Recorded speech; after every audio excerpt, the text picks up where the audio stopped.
Bom dia a todos presentes. É um prazer estar aqui. O título da minha fala é Para que servem os museus? É uma interrogação um pouco provocante. Não vou dar, evidentemente, respostas conclusivas aqui sobre isso.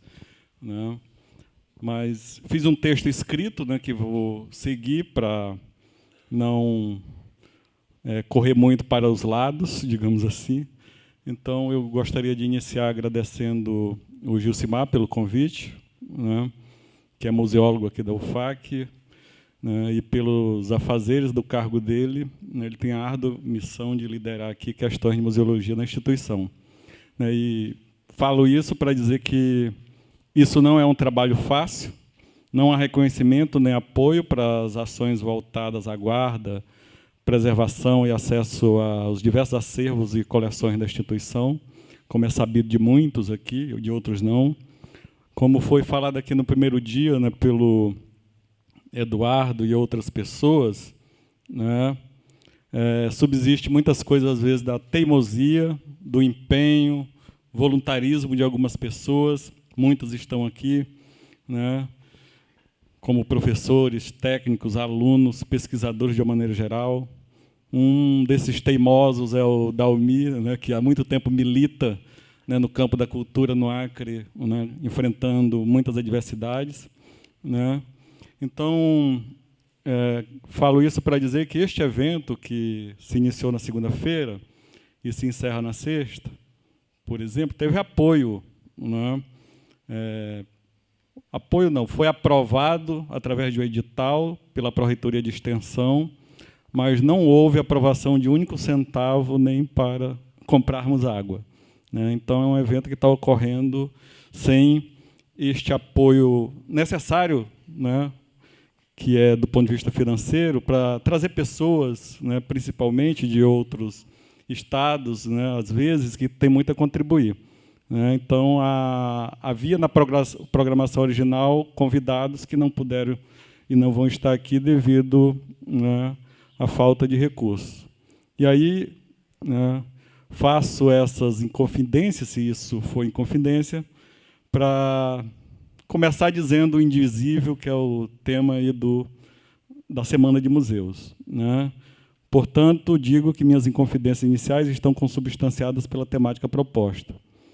E segunda-feira, aqui nessa mesa, o professor Eduardo Carneiro trouxe um dado interessante. A princípio, pode ser visto assim. Segundo ele, existem hoje 23 instituições museológicas no estado do Acre. Eu fui procurar as informações, elas estão disponíveis no Anuário de Museus de 2011 do IBRAM. Eu acho que já estão defasadas. Inicialmente, parece número para a gente se alegrar, mas são de lamentar. São espaços geralmente criados e vinculados a projetos políticos, logo esquecidos e abandonados pelo poder público. Quase todos gerenciados pelo poder público das 3 esferas. Só um é particular por essa listagem, que é a Casa Daniel Pereira de Matos. E aqui na UFAC a gente tem 2 desses espaços. Um é o Museu Universitário, que o Dalmi fez referência há pouco, e outro é o PZ, o Parque Zoobotânico. E pelos dados lá do IBRAM, diz que o Museu Universitário seria aberto em 2011, encontrava-se fechado, mas logo seria aberto porque estava passando por reformas. Eu não sei quem passou essa informação da UFAC para o pessoal do IBRAM, porque ele não estava aberto, não está aberto, não passou por reformas e não está funcionando. Então, são informações que não têm o menor sentido. E é comum esses espaços, geralmente após serem criados, sofrerem a falta crônica de recursos, de corpo técnico, de equipamentos, de atenção administrativa e debate mais aberto e democrático com a sociedade acerca da função deles. Se funcionassem, ou quando funcionam, nos levam a outra questão importante. O que devem mostrar, guardar, preservar, como, por quê, para quem? O que quero dizer, por obviedade, talvez, é que os museus nos impõem a necessidade de questionarmos as representações neles reunidas. quadros, esculturas, jornais, medalhas, fotos, objetos de cultura material, vídeo, cartas e tantos outros tipos de documentos ou materiais musealizados. Notem que me reporto mais especificamente aos museus de coleções de cunho antropológico e histórico. Como bem vai dizer o escritor e pensador francês André Malraux, na sua obra O Museu Imaginado, os museus são os elos entre a memória e o esquecimento. E só fazendo um parênteses, essa obra foi publicada na década de 50 na França, com um título muito mais apropriado, creio eu, que é o título As Vozes do Silêncio. Eu, particularmente, gosto dos silêncios nos e dos museus. Afetam-me sobremaneira guias me explicando coisas. Perdoe-me os guias se aqui tem. Mas há outro silêncio, talvez o mais importante, a ser realçado aqui, no título poético de Malraux, do indizível, do não dito, do que não está ali, do jogo de escolhas que estabelecem que narrativas priorizar. Esses elos são atravessados por batalhas ideológicas, políticas, sociais, entre múltiplas memórias. Muitas delas são apagadas de maneira voluntária e também involuntárias, e outras hipertrofiadas, exaltadas à exaustão, descoladas até de uma veracidade histórica, né, como também aqui já foi ressaltado em algumas falas em momentos anteriores. Mas em torno dos museus também foi outorgada a pretensão, muitas vezes, de dizer o indizível. Voltando novamente a Malraux, os museus são elos entre o sim e o não, aquilo que afirmam e aquilo que negam, elos entre indivíduos e sociedade. Por isso, tudo que é humano e também não humano, natureza, devem ser, por definição, devem ter, por definição, espaço nos museus. Os museus são locais para tocar afetos e emoções, estimular ações, exercitar pensamentos, trazer inspirações, de ver o que não pode mais ser visto, muitas vezes. São locais que propiciam experiências, tanto de estranhamento quanto de familiarização, em torno daquilo que eles mostram. Dizem-nos sobre o outro e sobre nós. Sobre o nosso. Eis o problemático pronome possessivo que pretensiosamente busca unir as múltiplas temporalidades e diferenças, né, das mais variadas. Vistos desta perspectiva, são espaços que rememoram e dão ressignificação às coisas ali mostradas e guardadas. Em todo e qualquer museu estão as marcas das memórias, do que é humano e do que é de interesse humano. Historicamente, os museus no Ocidente surgiram de uma maneira bastante comum a todos eles. Surgem como espaços voltados ao colecionismo, né? Mas o colecionismo é algo mais antigo, que vem desde a Antiguidade e a Idade Média, quando a Igreja passa a ser guardadora e controladora de boa parte dos objetos do passado. Objetos de arte, livros, né, tudo isso vai sofrer ou ter um forte monopólio por parte da Igreja. Depois, nobres, aristocratas e viajantes que buscavam guardar e ter coisas exóticas e fabulosas vão ser, né, digamos, um público muito voltado para esse tipo de atividade. Essas coleções raras e curiosas receberam, entre os séculos XVI e XVII, nomes de gabinetes de curiosidade e câmara de maravilhas.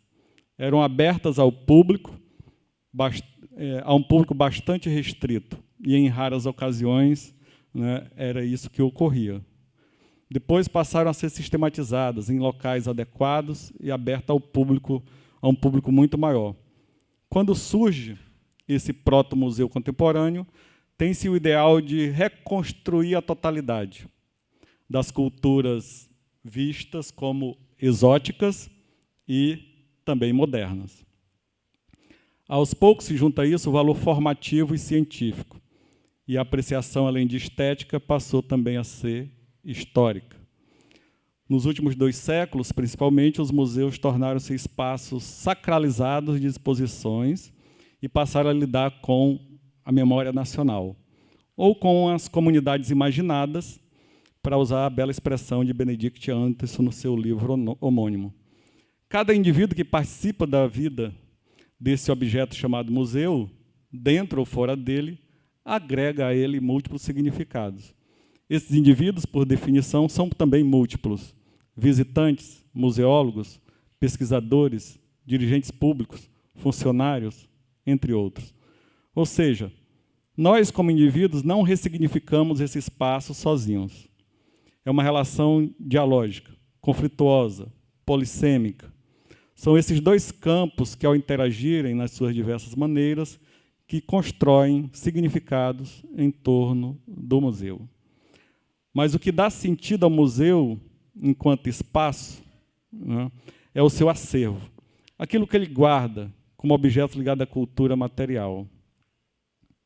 Ou seja, como diz Marília Cury no seu texto Comunicação Museológica, uma perspectiva metodológica e teórica, o museu formula e comunica sentidos por meio de discursos elaborados a partir de seu acervo, né? Mas a recepção desses discursos é interpretativa. Cada sujeito dá ênfase a um ou mais aspectos que lhe é particular. E diz esta mesma autora: o objeto musealizado é no museu ressignificado, múltiplas vezes, porque ele mesmo, como documento, analisado em sua materialidade, sua trajetória, e a partir de questões contemporâneas que são também múltiplas e ainda, né, fragmentadas e mutantes, né? A comunicação museológica só se efetiva quando o discurso do museu é incorporado pelo visitante e integrado ao seu cotidiano como um novo discurso. Essa comunicação museológica, portanto, não pode querer ser essencialmente transmissora de conhecimento. Isso é algo superado quando pensamos nas múltiplas construções simbólicas que aí são operadas pelos sujeitos receptores, né, que visitam, que participam, que interagem, digamos assim, com os museus. Embora lá nos anos 20 do século passado, o antropólogo Franz Boas afirmasse que entre as principais funções do museu estavam educar e entreter. Então, de certa maneira, atribui ao museu uma capacidade pedagógica e também de deleite, né, de algo que, né, seria, né, ligado aí a uma atividade diletante, digamos assim, quando a pessoa não tem muita coisa a fazer, então vai se entreter visitando o museu. Devemos ter a clareza de que em um museu, os seus objetos, sejam eles artefatos culturais, né, ou objetos de arte, né, fazendo um pouco essa distinção meio dura, são retirados dos seus contextos originais, de seus tempos e espaços, e também de significados, porque passam a ganhar um outro significado quando ficam guardados dentro de um determinado espaço de determinadas maneiras, né? E, ao serem musealizados, passam a ser ressignificados e observados em um outro contexto, em um outro tempo, em outro espaço, né?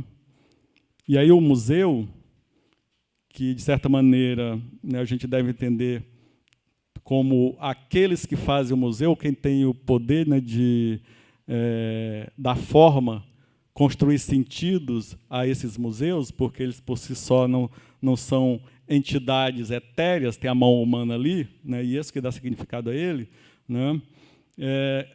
Esse museu e as pessoas que fazem os museus sacralizam objetos, né? Se tornam objetos que, de certa maneira, ganham um ar de sacralidade, né, pelo que eles, de certa maneira, carregam como significado, muitas vezes, né, de algo raro, algo que está ligado a uma origem coletiva, algo que não pode ser tocado, muitas vezes, ou que tem um valor, inclusive financeiro, muito alto, né, e, portanto, deve ser preservado. Né, às vezes, em alguns museus, tem algumas peças, né, que são colocadas em redomas de vidro, trancado, né, para que o público não tenha acesso direto àquela peça, né. Nos museus, geralmente, né, tem faixas onde você não pode passar aí adiante, né. Tem todo um cuidado, digamos assim, entre a relação que tem o observador e aquilo que é observado, né. Então, tem limitações das mais variadas, né. Essa, de certa maneira, é uma característica mais comum dos museus que nós temos, né. E aí, né, isso necessariamente, né, como dito há pouco, não corresponde mais aos sentidos originais que eles tinham, porque geralmente o objeto é tirado daquele local que ele estava. Muitas vezes a gente pode pensar, né, um fóssil, né, tirado da natureza, colocado no museu, tem um outro significado, né? Uma carta que foi produzida por alguém, né, tirado da guarda familiar e levado para o museu, ganha um outro significado, né? Um artefato de cultura material retirado da natureza, um machado, né, um arco e flecha, quando vai para o museu, ele ganha um outro significado, né? Então, é nesse sentido, né, que dentro do museu não corresponde mais aos sentidos originais que eles tinham. Essa ideia, digamos assim, né, da musealização do objeto, né? E aí é hegemônica a linguagem do museu, que segue uma lógica de tempo e espaço voltado para a ideia de, muitas vezes, recuperar um passado imaginado, né? Ou um passado idealizado, né? A gente tem muito isso nos museus, né? Quando a gente visita os museus, que ali conta, né, a nossa história. Geralmente, né, os guias dos museus falam isso. Aqui está a nossa história, né? Aí tem linhas temporais, cronológica, começou assim, veio assim, né? Então, há ali uma organização, né, muito pedagógica, talvez, né, de mostrar as coisas dentro de uma forma onde as contradições, muitas vezes, não podem ser percebidas, né, ou não devem ser percebidas, né? Há uma formatação que permite às pessoas, muitas vezes, a não pensar e somente absorver aquilo que já está ali colocado de maneira organizada para ela, de certa maneira, pensar também de maneira organizada nesse sentido que é passado a ela, né? Então, tem essa função da ideia de recuperar, de guardar, né? Até no senso comum, né, uma visão muitas vezes reproduzida, né, de que o museu serve para guardar coisas antigas, coisas velhas, né?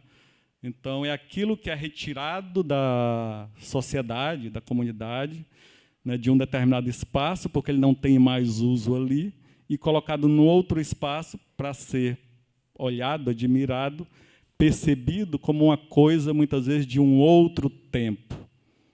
E que também, às vezes, são coisas de outros lugares. Como foi muito comum no século XIX, né, no mundo europeu, colonial, você pegar coisas de outros espaços, de outros lugares, e levar para os museus da Europa, né? Muitos foram construídos assim, né? De pegar essas representações de culturas diferentes do outro, né, e trazer para ser mostrado muito dessa perspectiva que eu falei, do exótico, do diferente. E que, em grande medida, também isso serviu, a Raquel até tocou nesse ponto ontem, para referendar a superioridade da cultura europeia, né? Então, olhem como nós somos melhores, como que nós produzimos é melhor, em relação a outros povos, outras culturas inferiores que produzem coisas que, né, já estão ultrapassadas, né? Então, essa ideia do exótico, né, do que é diferente, do estranho, servia para, de certa maneira, estabelecer parâmetros de hierarquias raciais e de poder também político, social, econômico, sobre outros povos, né? Então, o museu também, né, carrega essas características, né? E aí essa ideia de mostrar, às vezes, coisas de tempos diferentes, sociedades diferentes, servia para estabelecer essas hierarquias, essas classificações.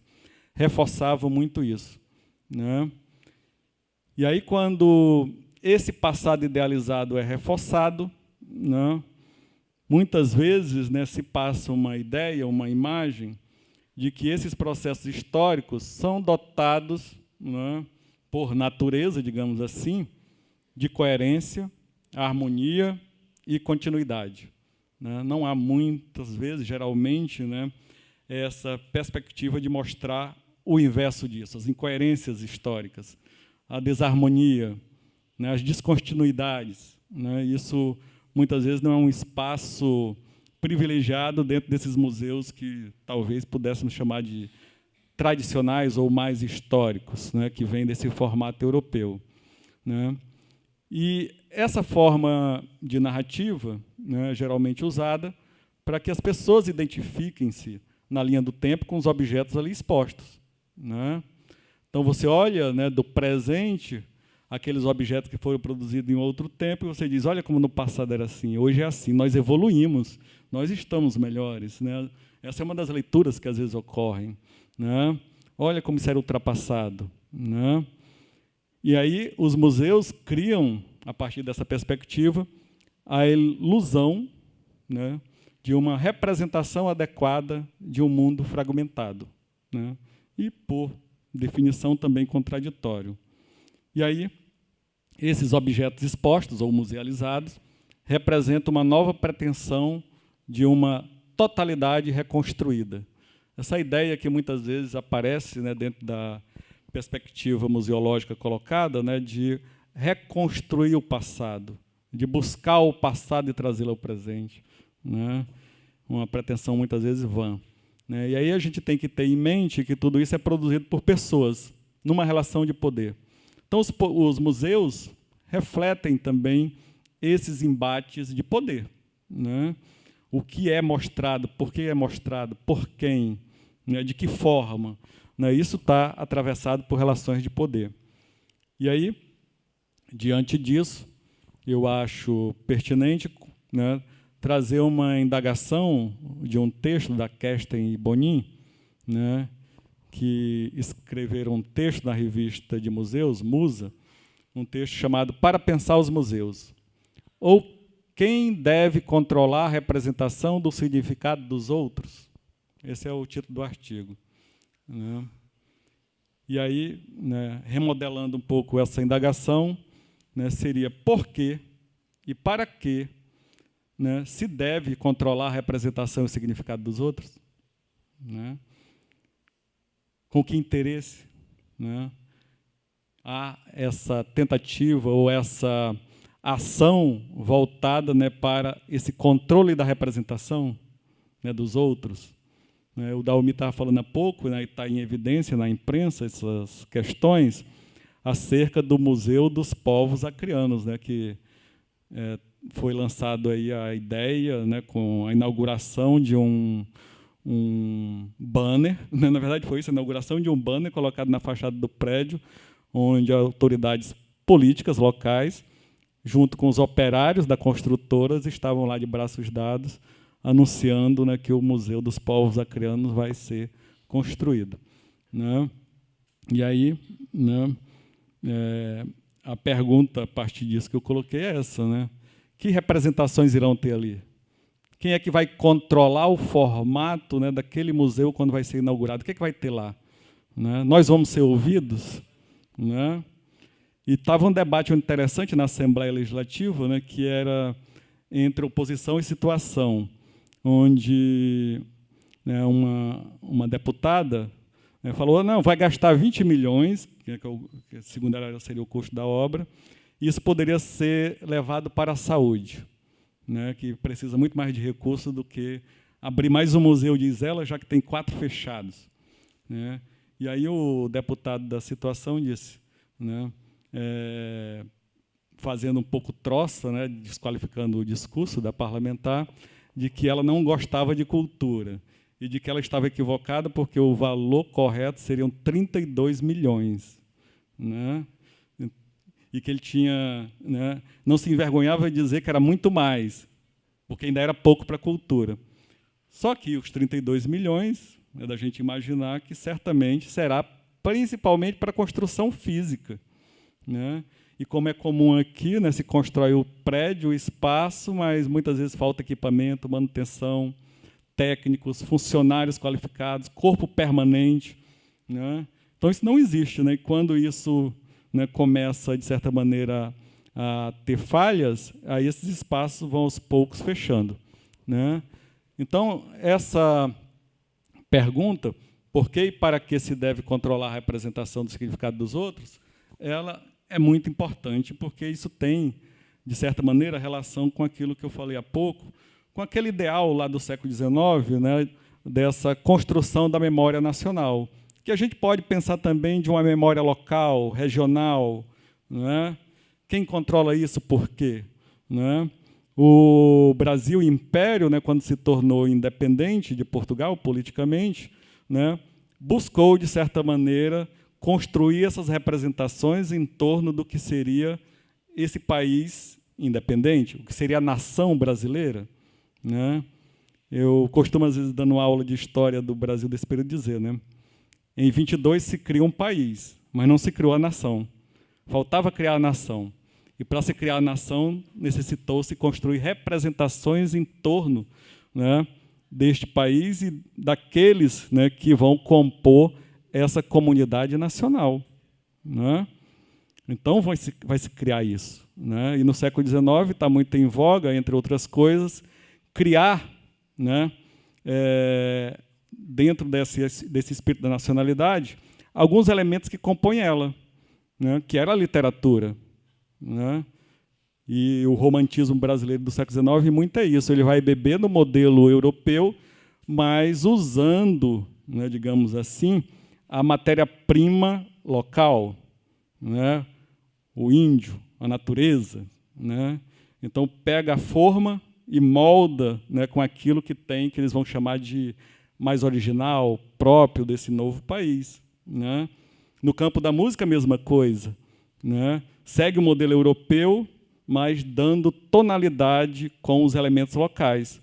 Expressa muito isso, né, o músico Carlos Gomes, né, que pega a obra do José de Alencar, o Guarani, para fazer a música Guarani. Né? E ele fica numa situação muito complicada do ponto de vista da aceitação, porque ele vai muito novo para a Itália estudar, né? E ele se colocava como uma espécie de caipira, caipora, né? E quando chega na Europa, ele vai ser sempre visto, né, como o selvagem, né, das terras brasileiras. E quando ele volta ao Brasil, que ele quer alguma inserção e reconhecimento, seus pares dizem que ele se tornou muito europeu. Né? Então, é um homem que, de certa maneira, enquanto artista, fica deslocado de um lugar seu, né? E morreu ressentido desse reconhecimento, tanto aqui quanto na Europa. Né? Falo isso só para situar, né, que, né, no campo, né, desses embates sobre memória, né, sobre representações, que o museu, né, também ativa, constrói, né, e mostra, né, essas questões estão colocadas. Né? E aqui no Acre, né, nos últimos anos, de certa maneira, também com esses interesses, né, de criar uma comunidade imaginada, orgulhosa de si mesmo, né, isso foi, né, usado de maneira muito efetiva, né, através de discurso, através, né, de representações das mais variadas, inclusive dentro de espaços museológicos, né, para criar, né, essa sensibilidade, digamos assim, na cabeça das pessoas em torno de certas questões que são ditas como, aspas, nossas. Né?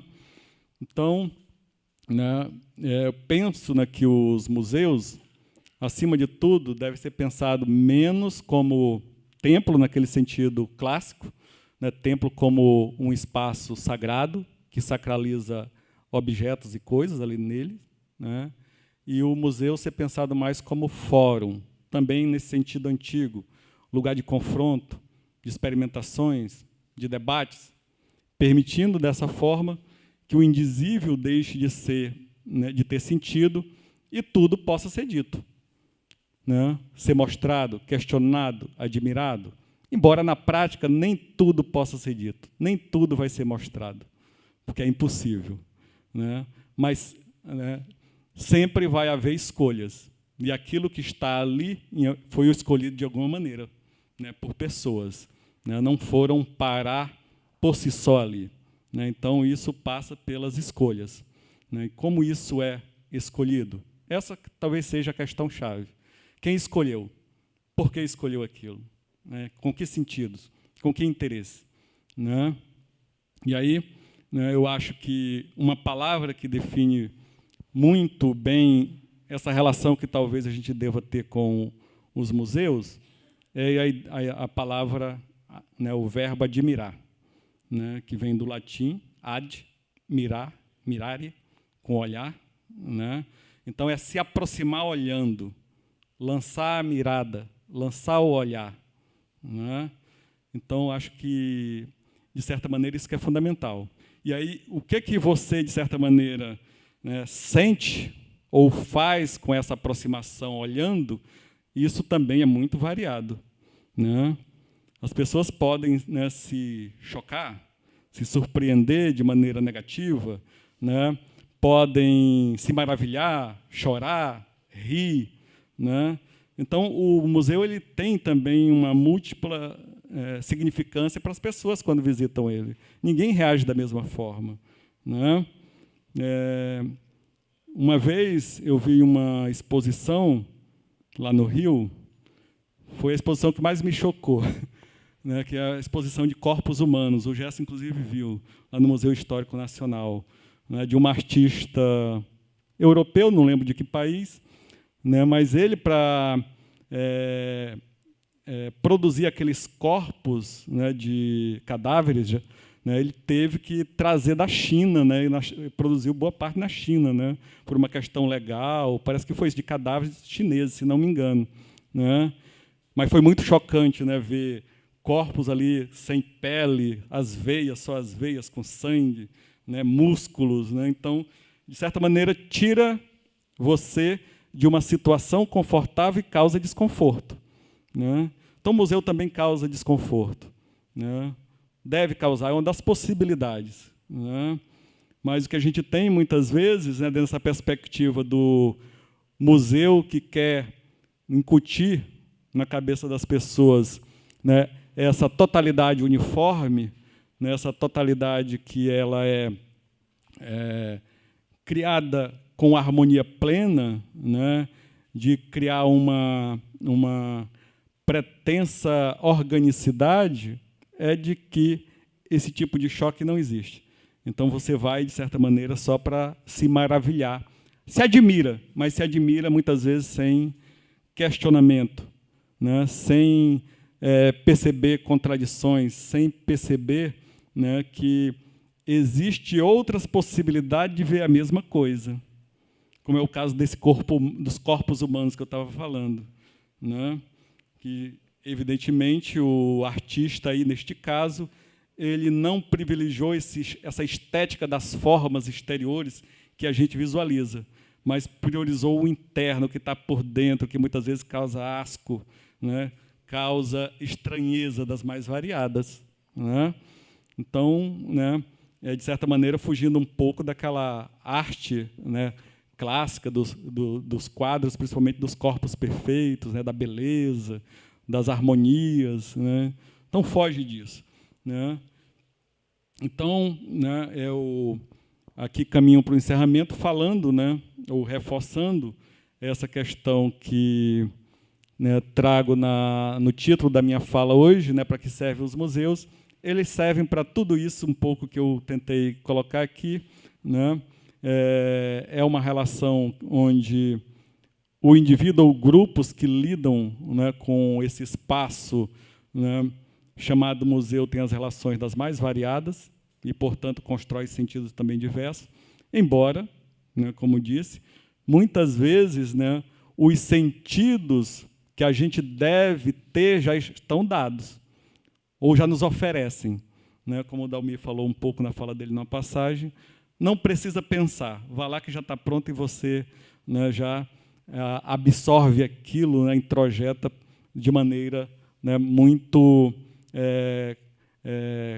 construída sem problemas para você não ter, muitas vezes, choques, mas sensações, né, de emoções que liguem, né, a um determinado discurso ou valor que alguns querem que você passe a compartilhar, né, de orgulho, né, de patriotismo, né, de pertencimento, né? Então, isso, muitas vezes, o museu serve como objeto também de um ordenamento político, né, determinado que ali está, né, governando, né, a sociedade num determinado tempo e espaço, né. Então, são essas questões que eu trouxe aqui para vocês, né. A minha fala é uma fala não tão longa do ponto de vista de aproveitar todo o tempo que eu tinha disponível, mas isso permite que a gente possa abrir para debate de algumas questões que possam ter ficado em aberto, certamente ficaram, né, e que vocês possam ter aí ativado na curiosidade a partir do que eu falei, a partir do que o Dalmir falou, né. Então, eu agradeço, né, e encerro aqui a minha fala, né, deste momento de hoje.